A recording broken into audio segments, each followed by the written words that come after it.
Greg, I'm so happy that you're here. I'm happy to be here too. Long time in the making. Yeah, seriously. Actually, you say long time. I met you, I think, almost exactly to the month 20 years ago. Correct.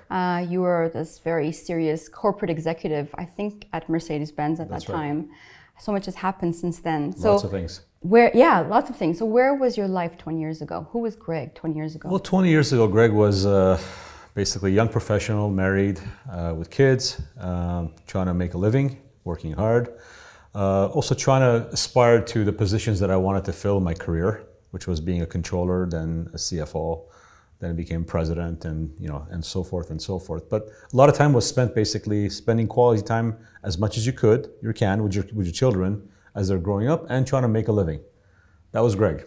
Did you know what you were going to be doing? Like for you, it was just basically education and career. To me, it was very clear from a very young age when we came from actually Lebanon to Canada, that education was number one. That was the only way out. Way out meaning that was the only way I was going to be successful in making a good proper living. So education was the key. So I really pushed education, and I did that as fast as I could. Then after that was, once I knew kind of what I wanted to do, the path was very clear as to the positions I wanted to hold and the type of companies I wanted to be in, which was larger companies, and I wanted to be a controller and just move up the ladder that way.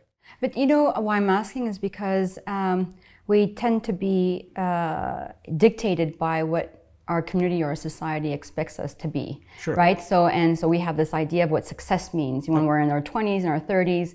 And then like you after a certain age, you've accomplished everything, and success means something completely different. You've gone through a transformation, I think a transformation. Yes. You're now, spending almost 100% of your time for the greater good and helping people as a social entrepreneur. Tell me, what happened? The transition. Yeah. Well, basically what happens is, I'll just talk about sort of what happened to me. As life, starts giving you different experiences and you start growing into it, you kind of get a taste of and an understanding of what you like and what you don't like. So that's kind of what happened to me. And as you are financially more capable of doing some of the things that you want to do, then you kind of direct yourself that way. The second thing that happened was basically, as you matured in your religious beliefs, that also directed me anyways into the sort of areas that I wanted to be, industries I wanted to be in, the kinds of people that I wanted to help. And you just kind of, I guess I was lucky enough to understand that what I wanted to do, and that fit the lifestyle that, that I wanted my family to lead.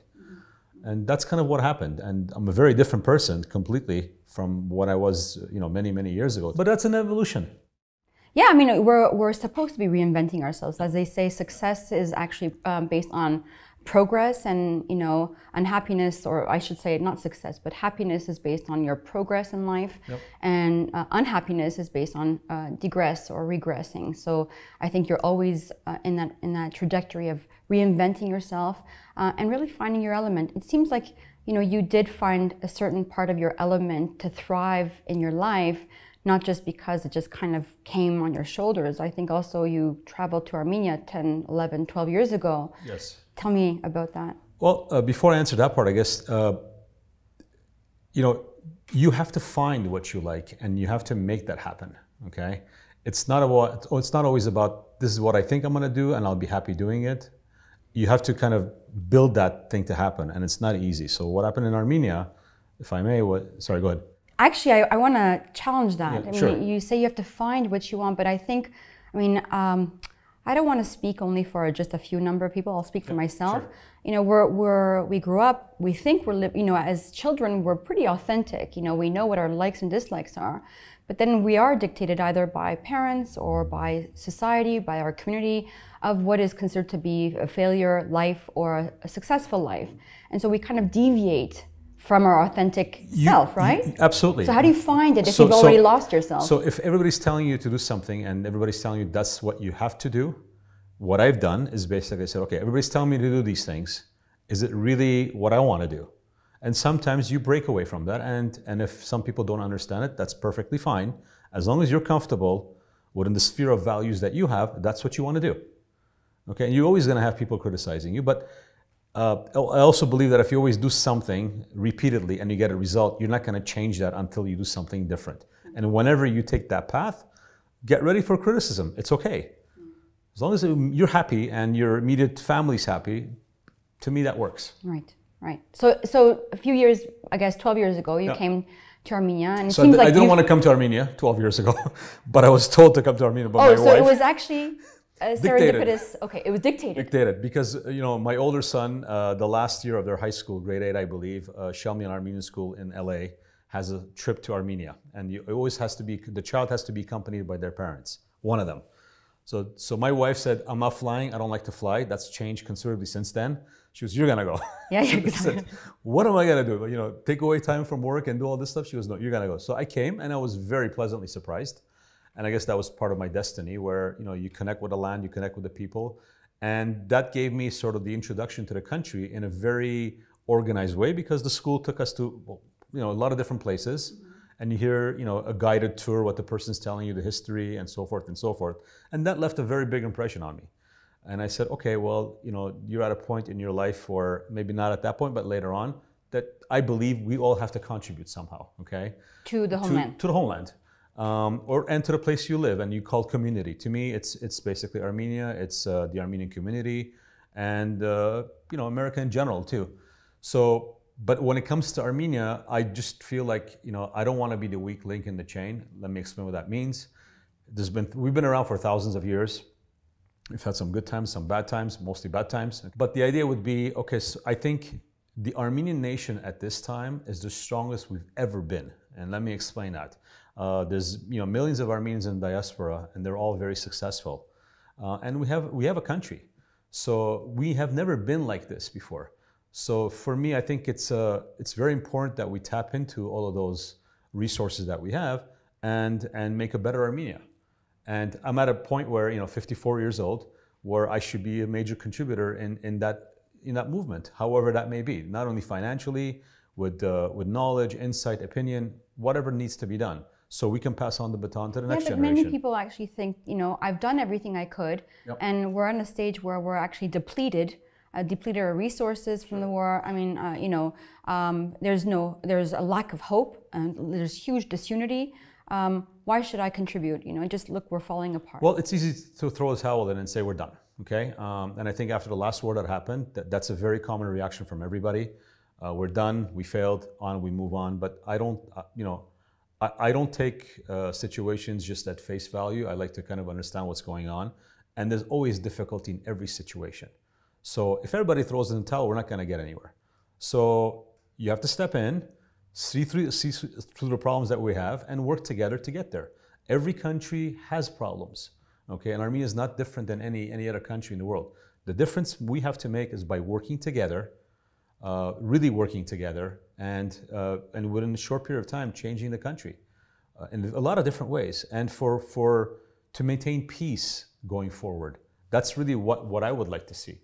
I don't want to see war. I don't want to see soldiers dying or things of that nature from either side. All I want is for a country to be in peace and for the people to grow, and Armenians to grow as a nation. You were co-founder, I think, of the LA2DC movement. Yep. Very briefly, tell me why that was important for you. It was important because... and what was that, by the way? Yeah, we basically were about 10 people that got together, 10 friends of mine from LA. And we said, April 24th comes every year, and all we do is basically go there, protest for 2-3 hours. It's a small little dot in the media, and disappears. So we wanted to do something impactful, and that's actually going to make a difference. And the philosophy was, if people recognize the Armenian genocide for what it was, a genocide, and the world got together and organized some sort of mechanism to prevent other ones, 100 years have passed, 104, 105 years, and a lot of genocides would have been prevented. And to this day, I don't think that we had that mechanism. So what we did was, we created awareness around that situation by having a cross-country race. It was consecutive marathons, and then 200-mile bike rides broken up into 2 groups across the country. And we had a proclamation that Adam Schiff read in the House. And basically what it said is, you prevent, the Armenian genocide happened. Let's learn from that and prevent other ones. So that was our contribution to not only the Armenians, but to the whole world. And to this day, genocide still occurs everywhere. So as a human race, we want to go to the moon, we want to do all kinds of stuff, but we're not even taking care of the basic stuff. That's my opinion. So you actually recently also developed or founded the cycling club, Nairi Cycling Club. There is the club in Apovian. Recently, you also had an event. Sevan. I think it was in Sevan, yep. Right? Why is this important? Where did this idea come from for you to actually? The idea came actually from you a little bit. We're together. Okay. A couple of years ago, we were watching a World Cup. It was Croatia, I believe, against another country, and we said, I said to myself, look at this small country. Basically, they're on the world stage promoting their country through sports. So that was one part of it. The LA2DC was something else, cycling, which is very dear to me. And then the third element was, I said, how can we bring empowerment to Armenia, to the youth, men and women? Because I've seen some incidences here involving women, which I didn't like very much. Right. And I said, Armenian women are intelligent, they're hardworking members of society, yet why are they not in sports? So let's bring them a mechanism in which they can do that. So we promote young women and men to come into cycling, and it's for free. We've got coaches and equipment and so forth, and we try to train them so that one day maybe they can represent Armenia in the Olympics. Right. That's the idea. So we've been somewhat successful. We've had some representation in European races, but not by women. It's not easy because there's a lot of stigma about women, especially when they reach a certain age in Armenia. Right. And also mostly outside of Yerevan, because that's where you're focused, is outside the Yerevan. Correct. So the situation, the culture is a bit... And that was another point, to be really outside of Yerevan, to go into the communities where they don't have this kind of opportunities and facilities, and kind of bring this into play. Okay. Good. Yeah. We're going to go to your family history. All right. I love this part of the interviews because it goes into the narrative, and I think it's an important part of who we are. So Hovhannes, your father, John, and your maternal grandfather, Panos, have actually played an important part in your life. They've been an influence. Tell me a little bit about Panos' story, because that's the only one you actually remember. I do, because he drilled it in my head 24/7. So Panos was basically an orphan. He became an orphan during the genocide. Him and his older brother, I think his older brother was 2 or 3 years older than him. They killed his parents and threw him in the desert. And he basically ended up in Lebanon, and he grew up in an American orphanage. And he used to tell me every time we got together, I grew up in an American orphanage in Lebanon. I never understood that up until recently. So what he used to tell me was, we got to stay Armenian, you got to speak the language. It's important to keep your heritage alive, your culture alive. We stayed there over the weekend. Our parents my parents dropped us off for the weekend, and Grandpa used to take over. So he was a great man, a very hardworking man, and he basically taught me a lot of different things. But what I learned was through LA2DC, when we were doing this thing, that during the genocide, Americans raised almost $100 million back then to go back and save these orphans that were coming out and basically set them up in orphanages. You mean post-genocide? During the genocide. During the genocide. As the genocide was occurring, they actually left America. They raised $100 million back then. It's a huge sum of money, okay? And they came, we didn't have the means of transportation as we do now. So you have to think of what kind of people were these people. So they came and basically set them up. And it is because of that my grandfather ended up having a home in an orphanage. And it's because of that I exist.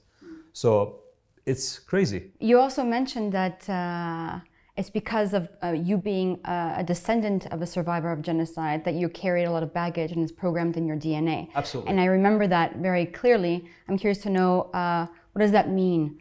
How do you process that cognitively or intellectually? Well, what happened to me, which is probably what happened to a lot of people my age or a little bit older, is the fact that we had firsthand experience to people that have came out of a genocide. It's and how they recount the personal things that have happened to them obviously has a big influence on you. When I look at my kids, for example, they don't have that relationship, so they have to learn about the genocide either by reading about it or from me telling them stories. But it's a secondhand story I'm talking about. I haven't lived what my grandparents lived. So I think there's a different impact that they've had that I think we're kind of missing out, and there's no other way to do it, to passing on to our children. Well, if you don't mind me kind of making an observation here, the reflection I got when you said that education for your father was extremely important. Sure. I actually connect that to the baggage you're talking about in the sense where your grandparents basically were, starting from scratch, And your father obviously had to leave school to help financially the family at a very early age. So that kind of resentment that he had for him was, I want to make sure my kids have the best education. Education is the most important thing. You know, it just kind of is the whole pattern that you've nailed it on the head. I mean, I'll give you a concrete example of that. So my father, John, and his older brother Abraham were going to school. I think my uncle was grade 6 and my father was grade 4, something of that nature. They ran out of money. They said, well, we can't pay the tuition for the two of them, so someone needs to graduate. So they said, John, because you're older, you're younger, you just get out of school and come and work. Since my uncle was about to graduate, let him at least graduate and get a degree. So that had an impact, obviously, on my father. And he goes, okay, this is what you have to do. You mentioned the war in 2020. I don't say war, I say the attack from Azerbaijan, because let's call it what it is. And you were where? And tell me what emotions you lived, and tell me how you're processing it today. Are you feeling any frustrations? Well, I was locked down in COVID mode in the US when the war happened. And I got a slight, and this is something I don't really understand, I have a slight indication before it started that things were gonna happen. And I said to myself, if I know this, you know, an average person living in Glendale, I'm sure everybody else knows, and we're prepared for it. Lo and behold, I guess we were not. But what happened was around November, late October, November, I got a call from one of my friends, Artin, and he goes, listen, there's these wound vacs. These are a piece of medical equipment that they put on, so when the soldier's injured, it prevents the tissue from dying for a couple of hours until you get to them. And he goes, the problem is, these doctors, they want to take it down, but the normal means of transportation will not be fast enough, so we have to fly it down. I said, okay. I said, I haven't left my garage, literally, because of COVID, and now we're going where? He goes, we have to take it to Armenia. So I sat down with my family. I said, listen, guys, I know we haven't left. This is very important. I mean, there are repercussions. I'm going into a war country. Plus, there's all this COVID risk. And I said, I don't want to make the decision by myself. I would like all of you to make the decision. And they all said, go. So at that point, we started packing suitcases. We got on a plane with these wonderful doctors from Glendale, all Armenian. And we got on a plane. I think the plane takes 300 people. We're 40 people at most. It's the most eerie thing in the world. Came here and basically took it to the front lines and delivered it and so forth. And so since then, I mean, it's going to be almost 2 years since then. Many people still actually live, you know, based on the tragedy. They still haven't been able to overcome, and there are so many things happening in the country currently, politically speaking, geopolitically speaking. Are there any frustrations that you're living, or you're seeing, or you're noticing, and what are you doing about it? My frustrations are, I think Armenia is a wonderful country, and I think Armenians are educated, talented. And there's so much potential, but when I see the potential not being harnessed, and I always see a certain limited amount of time, and things have to move very quickly to maintain peace. That's my only reference, and we're not doing that. From what I could see, there's so much potential that you can, so much things you can tap into, and talent, and people that are ready to help. Yet I don't see proper leadership aligning that to make that happen. I don't know the reasons why. Maybe just because they don't understand the power that's at stake. But I think, you know, we have to work together, and means every Armenian in the world has to do something, like many other nations have done. That's how it works. And again, it's not for revenge or any of that purpose. It's to maintain peace. I want peace. And for peace to happen, you have to have economic strength and you have to have military strength. It doesn't mean you have to exercise your military strength, you just have to have it. You know, the biggest guy in the schoolyard doesn't get picked on just because people know the consequences. Right. So it's the same kind of philosophy. And why we're not doing it, I don't know. I'm ready. I think many of us are. Yep. It's always a pleasure, Greg. Thank you so much for being here. Thank you. Thanks for having me. Thank you.